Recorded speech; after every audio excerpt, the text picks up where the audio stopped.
हम लिखने अंधी। अंधी क्यों लिखना है कि सर दो चश्मी ए का छोटी ए के साथ जोड़ सीखना है।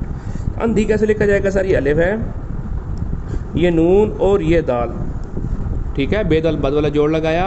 अब जी दाल की बाहरी शक्ल क्या है, दो चश्मी है। अब दाल क्योंकि जोड़ बना नहीं सकता, दो चश्मी है अलग से करके बनेगी। कैसे, ये एक आँख, ये दूसरी आँख, ये बन गई। और इसी के सेंटर से यहाँ से क्या कर लें, छोटी ये लगा लें, तो ये आपके पास क्या बन जाएगा, अंधी।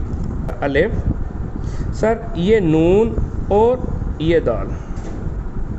जब दाल लफ्ज़ के आखिर में आता है तो रे वाली शक्ल होती है। किस तरह बनेगी सर, ऊपर सीधे नहीं लेके जाना बल्कि हल्का सा पीछे लेके आना है और ये गिरा देना, ये देखें। और ये हिस्सा नीचे हो और ये हिस्सा ऊपर हो, यानी कि दाल की मुफ्रद जो शक्ल होती है, लफ्ज़ के आखिर में रे वाली शक्ल होती है, उसमें यूँ समझ लें कि शोशे वाली शक्ल बन जाएगी, ऊपर जाएगा पिछले की निस्बत। अब दो चश्मी ये बनानी है, जैसा ये एक स्वाद की आँख, इसी के साथ दूसरी स्वाद की आँख, और इसके सेंटर से ये घुमा लिया, छोटी ये बन गई अंधी।